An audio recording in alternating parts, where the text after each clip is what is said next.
Welcome in, Packer fans, to a brand new edition of the Pack a Day podcast. I'm your host, Andy Herman. You can always follow me on Twitter at Andy Herman NFL. You can follow the podcast at Pack a Day Podcast.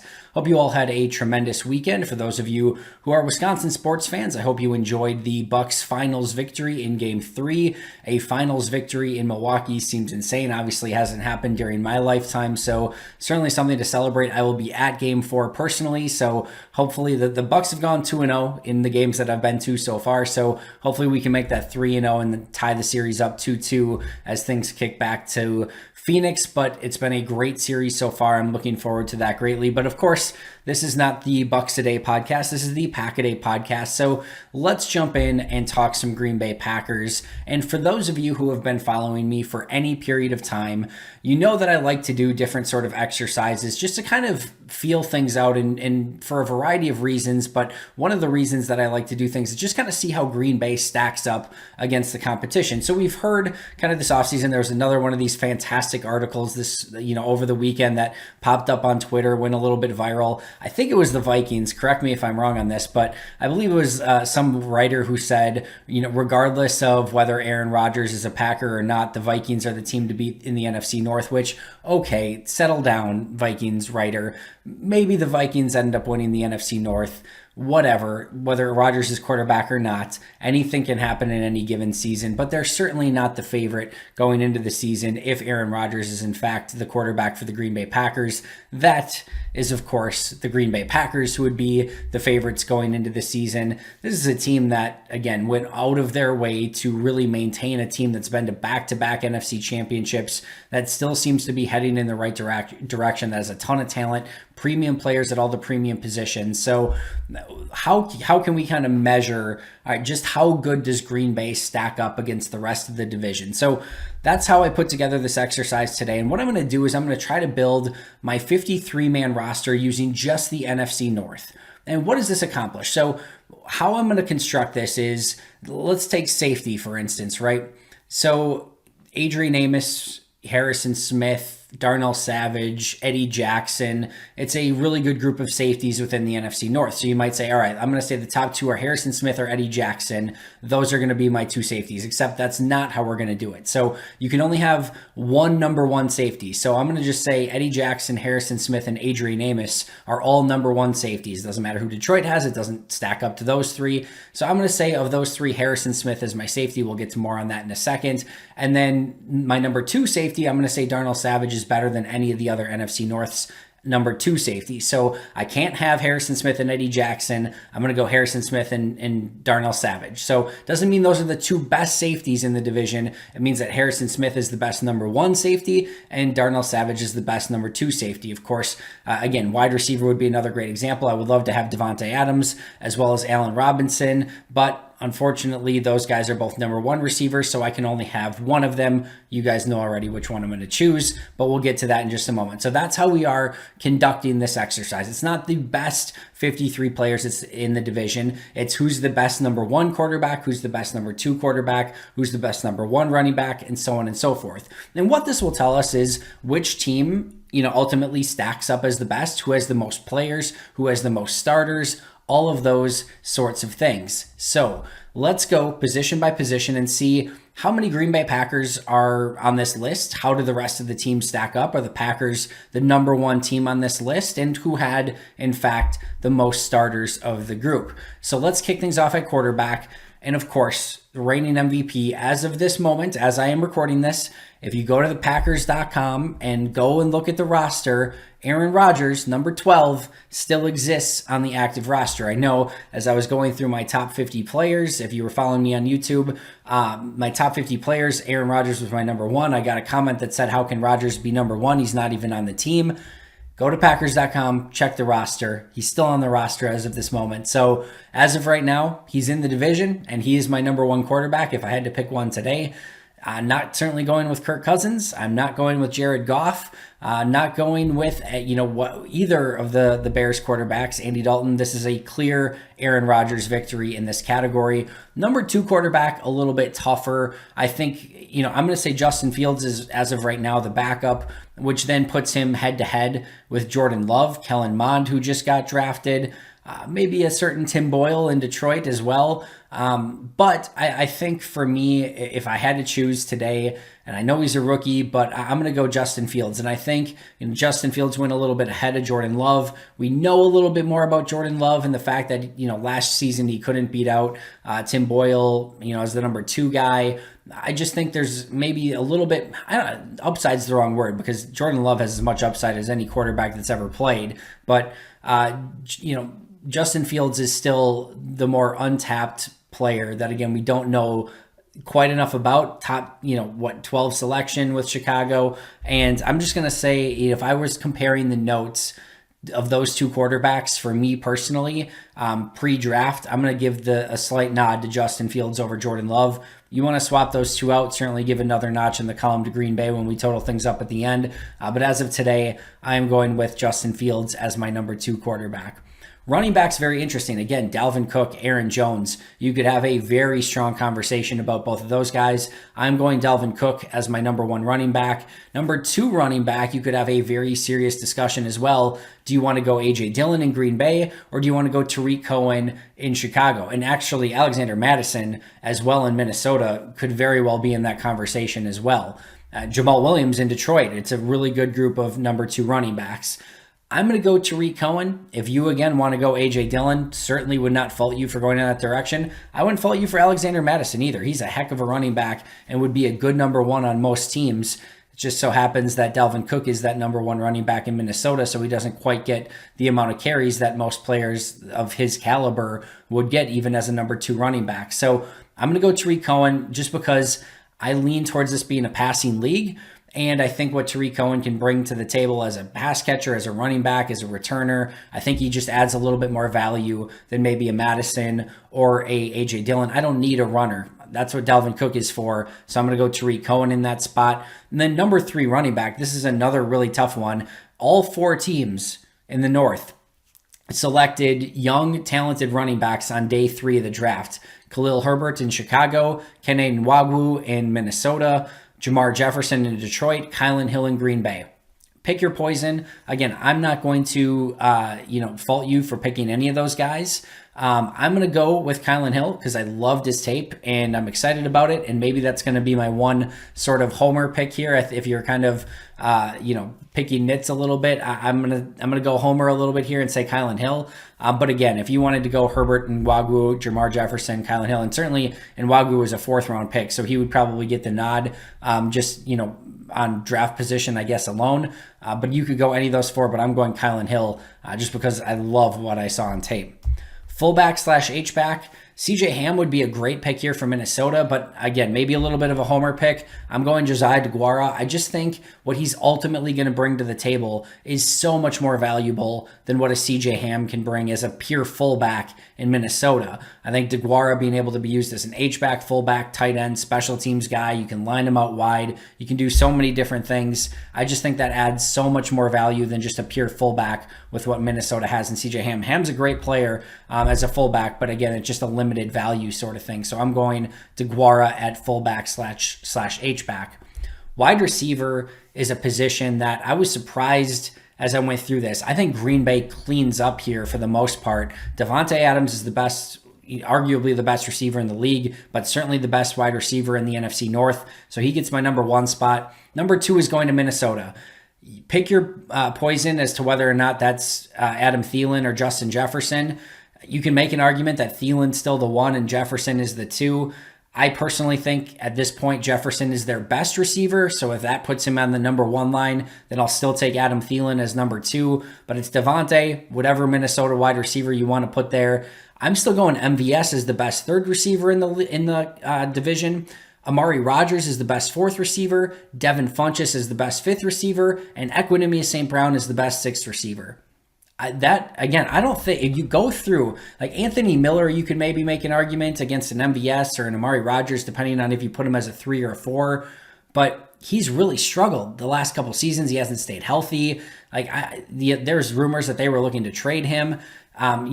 Detroit, you could go like a Quintez Cephas against maybe like a Devin Funchess if you like kind of put them both at number 5, but Cephas might even be up at the number 4 line. Like you could say Amon-Ra St. Brown, EQ's brother again, but are you taking him over Amari Rodgers? I don't know. So like some of these players, it depends where you slot them. But as I go through Green Bay's depth chart at wide receiver, I'm giving them the 1, the 3, the 4, the 5, and the 6. I just think that's the type of depth Green Bay has. And the only one that Green Bay loses out to is Minnesota at that number 2 line. Whoever you want to put, Thielen or Jefferson, I'm taking over Allen Lazard. Tight end, very difficult. I think number 1, I'm taking Tonyan. And again, maybe this is a homer pick in me, but I'm taking him over Jimmy Graham, who did have a solid season last year for Chicago. TJ Hawkinson, I think, may ultimately be the better player. And maybe he's the more well-rounded player. Right now, if you just go based off of what they both did last season, I'm taking Tonyan. And I think that's a tough one. I'm taking Tonyan over Irv Smith Jr. as well. Number 2 is really where I struggled. I think Cole Kmet would get a serious nod over Mercedes Lewis. But before I pick number 2, it's important that I go number 3. There's nobody on any of the rosters that's as talented as Jay Sternberger. Now, Sternberger needs to get there. He may not even make the roster in Green Bay. You could even put Dominique Daphne here and make that argument. But I'm going Sternberger as a 3 because the rest of the division isn't good at number 3 tight end. So Tonyan's my 1, more of a receiving tight end. Sternberger's my 3, more of a receiving tight end. Cole Kmet as my 2 doesn't make a lot of sense. He's more of a receiving tight end. So I'm going to go with Mercedes Lewis as number 2 tight end because I need that blocking tight end. So to me, he's the best in the division. He might be the best in all of football. If you were just saying pure blocking tight end, Hawkinson's probably in that argument as well. But as a pure blocker and as a number 2, I'm going Mercedes Lewis. So Green Bay cleans up here as well. Tonyan, Mercedes Lewis, and Jay Sternberger. Although again, I think you could make arguments for Cole Kmet as the number 2 tight end. And then I think, Tonyan or Hawkinson, based on long-term potential and things like that, you could make an argument for as well. But I'm going Green Bay 1, 2, and 3. Offensive line, I'm going David Bakhtiari at left tackle. Cody Whitehair, I'm cheating here a little bit because he has some versatility and has played left guard as well. I'm putting Whitehair at left guard from Chicago. Frank Ragnow from the Detroit Lions at center, which is a phenomenal center. I'm moving Elton Jenkins to right guard. He can play anywhere, so that's fine. And then Penei Sewell, the Lions' first-round pick, I am putting at right tackle, which is where they're planning to play him, at least as of now as well. 2 Lions make it as the depth at tackle. Big V, Halapatula, Habrehu, however you say it. I butcher it every time. Halapaludi, Vaitai, something like that. But Big V is what we're going with. Tyrell Crosby as well, who has tackle and guard versatility for the Detroit Lions. Wyatt Davis, guard for Minnesota, and then Lucas Patrick. And this may be a little bit of a controversial one because maybe Lucas Patrick starts, but I'm going with the theory that if Green Bay were to start a game today, that they would go with Bakhtiari, Jenkins, Myers, John Runyon Jr., and Billy Turner as their starters, which would put Lucas Patrick as the top swing guy in the interior of the offensive line. So he ends up being my backup at center/guard. So Bakhtiari, Whitehair, Ragnow, Jenkins, Sewell with Big V, Tyrell Crosby, Wyatt Davis, and Lucas Patrick as my backups on the offensive line. Let's move to defense quickly. Khalil Mack and Robert Quinn both get my nods as number 1 and number 2 edge rusher. Certainly, Za'Darius and Preston, Daniil Hunter could be in that conversation as well. I just don't put Daniil quite with the Khalil Mack and then Za'Darius Smith. So I'm still going Mac 1. Robert Quinn versus Preston. You could make an argument for number 2, but I'm going Robert Quinn there. Rashawn Gary, I'm going number 3. And then Vikings edge rusher, rookie number 3rd round pick, Patrick Jones II is the backup there as my number 4 edge rusher. Built up a little depth on the interior of the defensive line. Kenny Clark is my number 1. Kenny Clark versus Akeem Hicks. Again, another tough call. I think Clark's put better tape overall the last 3 seasons. I think Hicks's highs have been higher. I think Clark's been more consistent, so I'm going to go Kenny Clark. Delvin Tomlinson, another player you could put in that discussion. Michael Pierce, The former Ravens defensive tackle who was supposed to play for Minnesota a season ago but opted out, is my number 2. Heck of a number 2 in Minnesota behind Dalvin Tomlinson. If you want to put Pierce as 1, I'll certainly take Dalvin Tomlinson as the 2 in this situation. And then Minnesota also went out and signed Sheldon Richardson as their 3rd defensive tackle. So I will gladly take him in this exercise as well. The Lions selected Aleem McNeil in the 3rd round. I will take him as my number 4 defensive tackle. I'm taking TJ Slayton as my number 5, and then Mike Pennell, the former Green Bay Packer who is now in Chicago, as my number 6. So building up some depth along the interior of the defensive line. Linebacker, certainly going Eric Kendricks as my number 1 guy overall. And then actually going Jamie Collins as number 2. Collins has been up and down through his career, but had really nice year, a season to go for Detroit. Could certainly make an argument for Anthony Barr here as well, although he has fallen off a little bit, in my opinion, over the last couple seasons. You could also make an argument for Danny Trevathan here. Assuming you're putting Roquan as your number 1, you could flip those 2 as well. But I'm going Kendricks and Collins. And the number 3 is really tough. Reeves-Maybin for Detroit you could put here. You could make an argument for Kamal Martin here. I'm going Chaz Surratt, the 3rd round pick that Minnesota selected. I think he actually may end up being the best of the group when all is said and done. So I'm going Kendricks, Collins, and Surratt. Number 4, I'm going Ty Summers for special teams. Christian Jones, who's gone back and forth between Chicago, Detroit, now back in Chicago. He has some inside and outside versatility at linebacker. You want a good versatile player there. And then Derek Barnes, who the Lions selected on day 3 of the draft, I'm going with as my number 6 linebacker. All right, corners. This is a really, really interesting one as well. Jair Alexander, obviously your top corner here. And then number 2, we talk about the Packers and Kevin King and like all those sort of things. You could make an argument for Kevin King here. You could make an argument for Eric Stokes as the number 2 corner in this draft. I'm not going to put him there now because as of right now, I think King is 2 with Sullivan 3, and I'm going to put Stokes as 4, which we'll get to in a second here. But your number 2 corners in the division, I mean, what Minnesota is going to be, we don't even know if Jeff Gladney is going to play at this point yet. So you've got Cam Dantzler in that conversation for number 2 corner. And then in Detroit, Amani Arurie, it's just, and then Jeff Okudah, who really struggled a season ago. They pick up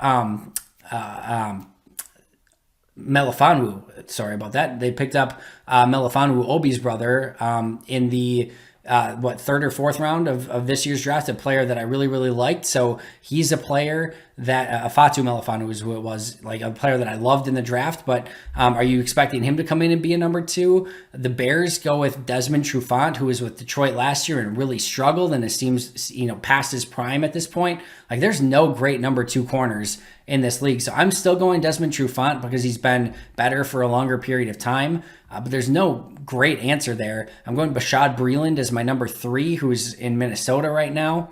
Eric Stokes is my number 4 because that's what he is in Green Bay. Quentin Dunbar, number 5 from Detroit. And then Shamar Jean-Charles, my number 6 from the Packers as well.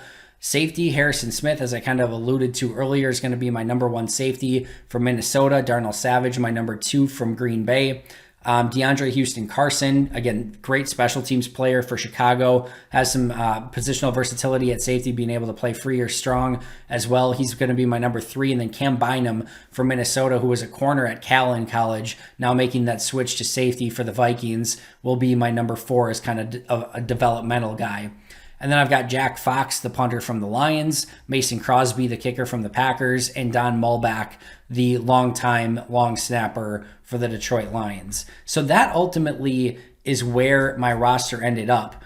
So 53-man roster, 23 of the 53 were Packers. Now, again, a couple of these like Kylan Hill, you could go either way. Josiah DeGuara, maybe you go with CJ Ham at fullback instead. You could go a Cole Kmet instead of a Mercedes Lewis. There's a couple other ones that maybe you could make an argument for. But even if that gets down, you even subtract 3 of those off, right? You're still at 20 out of 53, which is really impressive. Number 2 on my list was Minnesota with 11.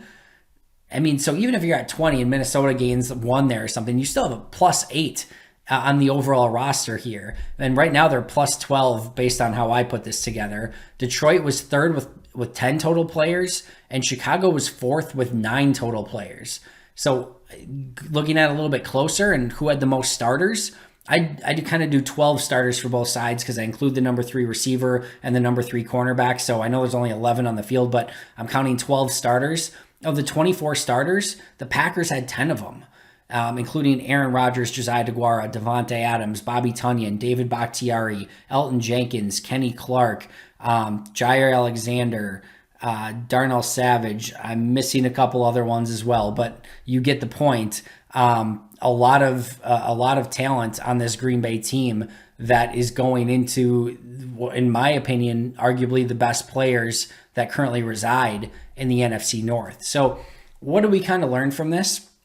In my opinion, if you kind of go player by player throughout the course of the NFC North, Green Bay is right there, in my opinion, as the number 1 team and that has the most best players at those positions throughout the course of a 53-man roster. And as I kind of mentioned at the very onset to this, if you look at premium position players, quarterback Aaron Rodgers, wide receiver Devontae Adams, left tackle David Bakhtiari, edge rusher Zadarius Smith, and it wasn't on this list because it goes to Khalil Mack, but cornerback Jair Alexander, like your premium positions.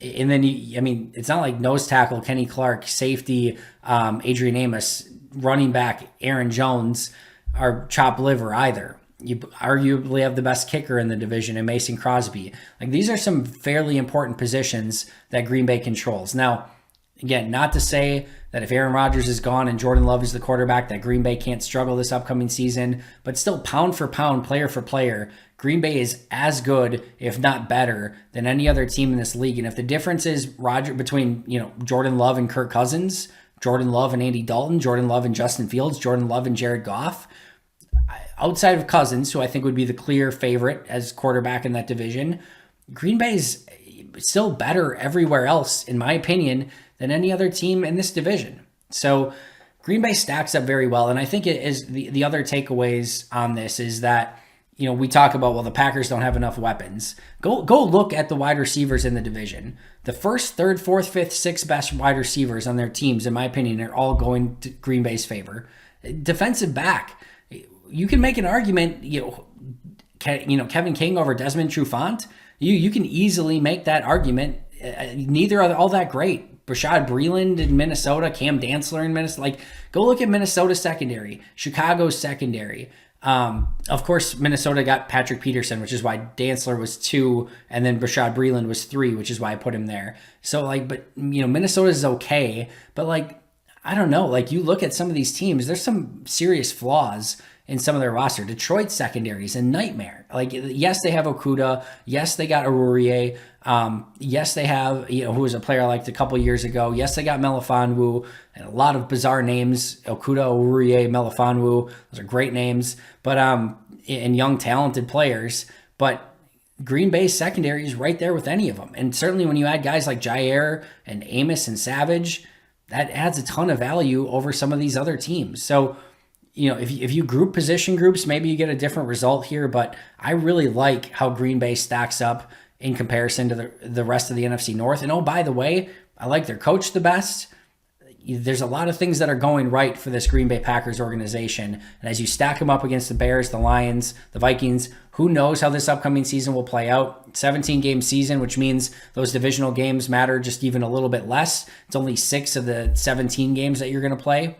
But still insanely important. You win your division, you go to the playoffs. And I like Green Bay's chances of either winning this division with relative ease if Rodgers is the quarterback, or competing with anyone in this division, even if Jordan Love or Blake Bortles are the quarterback. That's going to do it for me. Thanks as always for listening. I greatly appreciate it. We'll be right back here tomorrow with a brand new episode of the Pack-A-Day podcast. But until next time, and as always, go Pack Go.